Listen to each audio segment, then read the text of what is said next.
வணக்கம். மணிவாசக பெருமான் அருளி செய்திருக்கக்கூடிய மார்கழி 21ஆம் நாள் திருப்பள்ளி எழுச்சி முதல் பதிகம். திருவெம்பாவை பாடல்களின் தொடர்ச்சியாக திருப்பள்ளி எழுச்சி பாடல்களை பாட வேண்டும். உலகத்தில் உள்ளவர்களை எழுப்பி இறைவனின் அருளை பெற வாருங்கள் என திருவெம்பாவை பாடல்களில் பாடினார். உலக உயிர்கள் அறியாமையில் மூழ்கி இருப்பதிலிருந்து விடுபடவும் முக்தி அடைவதன் பெருமையையும் கூறினார். உலகத்தில் உள்ளவர்கள் அனைவரையும் எழுப்பிய பிறகு சிவபெருமானின் புகழை பாடி அவரை மெல்ல துயிலெழுப்புகிறார் மணிவாசக பெருமான். இறைவனை ஒரு குழந்தையாக எழுப்புவது போல் மெல்லிய இனிமையான வார்த்தைகளை பயன்படுத்தி எழுப்புகின்றார். முதலில் திருப்பள்ளி எழுச்சியினுடைய முதல் பதிகத்தை பார்க்கலாம்.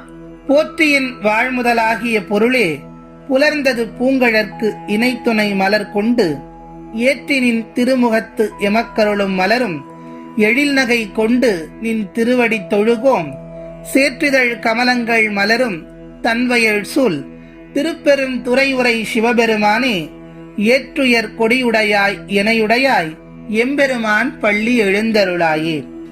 நாம் பார்த்த திருவெம்பாவை பதிகங்கள் எல்லாம் திருவண்ணாமலையிலே எழுந்து அருள் செய்யக்கூடிய அண்ணாமலையாரை பற்றிய பாடல்களாகும். இந்த 10 பாடல்கள் திருப்பள்ளி எழுச்சி பாடல்கள் அனைத்தும் திருப்பெருந்துறையிலே எழுந்து அருள் செய்யக்கூடிய ஆத்மநாத சுவாமியாக விளங்கி கொண்டிருக்கின்ற சிவபெருமானை பற்றிய பாடல்களாகும். திருப்பெருந்துறை என்னும் ஊரில் இன்றைக்கு ஆவுடையார் கோவில் என்று அழைக்கப்படக்கூடிய அந்த திருப்பெருந்துறையில்தான் சிவபெருமான் மணிவாசக பெருமானை ஆட்கொண்டு அருளினார். அவர் ஆட்கொண்டு அருளிய திருத்தலம்தான் இன்றைக்கு ஆவுடையார் கோவில் என்ற திருப்பெயரோடு புதுக்கோட்டை மாவட்டம் அறந்தாங்கிக்கு அருகே அமைந்திருக்கிறது.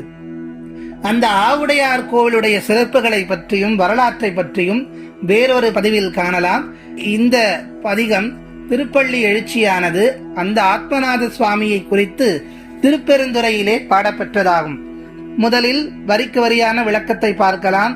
போற்றியின் வாழ்முதலாகிய பொருளே, புலர்ந்தது பூங்கழற்கு இணைத்துணை மலர் கொண்டு, என் வாழ்வினுடைய முதல் பொருளாக இருப்பவனே சிவபெருமானே, பொழுது புலர்ந்து விட்டது, எமது வினைகள் யாவும் தீர உன்னுடைய பொன் திருவடிகளில் மலர் தூவி போற்றி பணிய வந்திருக்கிறேன். சிவபெருமானை எப்படி எழுப்புகின்றார்? பொழுது புலர்ந்து விட்டது, என்னுடைய வாழ்க்கையினுடைய முதல் பொருளாக இருக்கக்கூடியவனே நீதான். உன்னுடைய திருவடிகளிலே மலர்களை தூவி உன்னை போற்றி வழிபடுவதற்காக வந்திருக்கின்றேன். இப்படி வந்திருக்கக்கூடிய எனக்கு அடுத்த வரிகளில் சொல்லுகின்றார், ஏற்றி நின் திருமுகத்து எமக்கருளும் மலரும், எழில் நகை கொண்டு நின் திருவடி தொழுகோம்.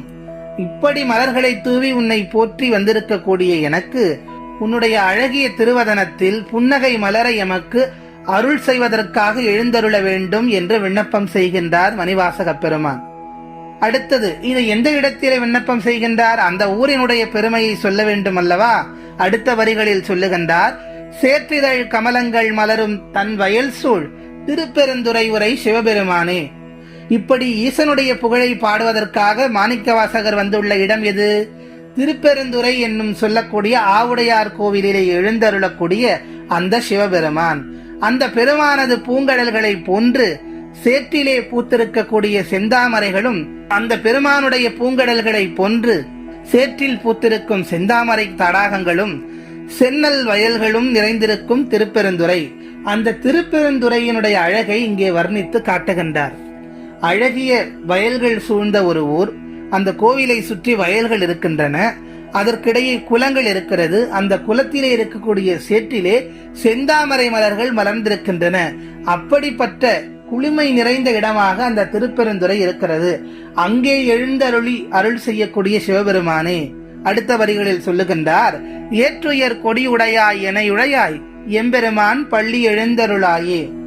நந்தி கொடியை பெற்றவனே, எம்மை ஆண்டு அருள் செய்பவனே, எம்பெருமானே எனக்கு அருள் செய்வதற்கு திருப்பள்ளி எழுந்தருள்வாயாக என்று கேட்கின்றார் மணிவாசக பெருமான். சதா சர்வகாலமும் இயங்கிக் கொண்டிருக்கும் சிவமே, உனக்கு உறக்கம் என்பது கற்பிதமே.